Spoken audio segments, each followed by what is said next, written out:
Welcome back. Now the important moment has come. We are going to edit our first bit of code in order for the program to do something different. So let's go ahead and just do that. Therefore, I'm going to run my application as it is at this point by pressing this run button. Obviously, it's helpful if the emulator is already turned on. If not, we can do that now. And then our app will be built and installed on our device.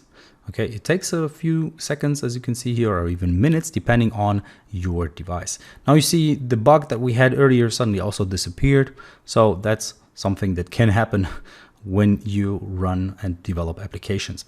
So here we see it says Hello Android, and it's actually quite small. I'm going to show you how to change that. So how to change what it says. So let's see if we can find inside of our code, we can find the keyword hello as well as Android and see if we can change that. All right. So I would like you to pause the video now and try to figure it out for yourself. So we are inside of the main activity.kt file. If you can't find it, it's here under Android. Then you go to Kotlin Java, then the package name. In my case, it was EU Tutorials My First App. And then there's this file called main activity.kt, so .kotlin. And then once you're here, I would like you to skim through this code here.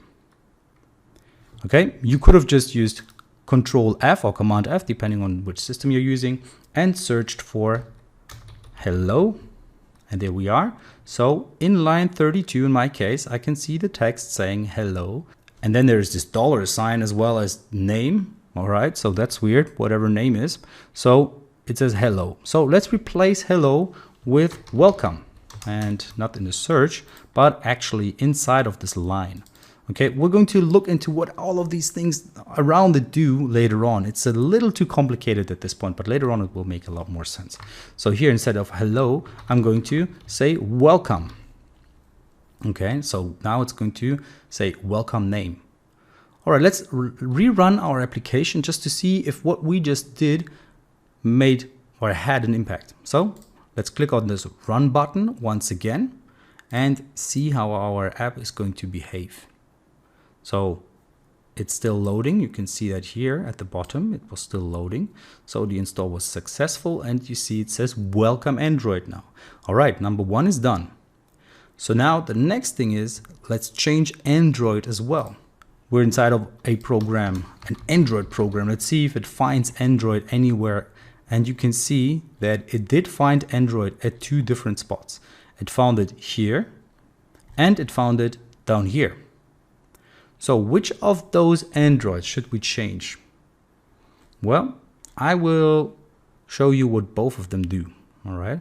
So here, let's change this to from Android. So you can double click into this Android keyword and you can change it from there.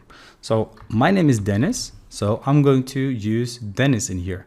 So now it should say welcome Dennis. Let's rerun the application and see what's going to happen. So there we are, we rerun it and it says welcome Dennis. So it's pretty small, but it's still visible, I'd say. And now I would like you to say whatever you want on the screen. You can paste a lot of text in there and say welcome whatever you want, or just play around with the text. Definitely make sure that you welcome yourself and congratulate yourself on taking the course. So let's jump back into the code and see how these things are connected to each other. So we have this welcome, which we just changed. Before it was hello, and now we have this $name. So this $name is replaced with Dennis by us executing this little piece called greeting. So this piece of greeting is something that is used here before. So inside of greeting is where we have our text that displays the welcome name. And the name is something that we pass into greeting. So we pass Dennis into greeting, which then makes this name thing Dennis. So suddenly we have this text that says welcome Dennis. Okay, so this is just a super high level overview. I'm going to give you a deeper overview of what all of the code in this file does in one of the later videos today. But first I want to quickly go over what the preview is. And that's what we're going to do in the next video, because you might have been confused about this Android down here, which also exists and is a little different. I will show you why in the next video. So see you there.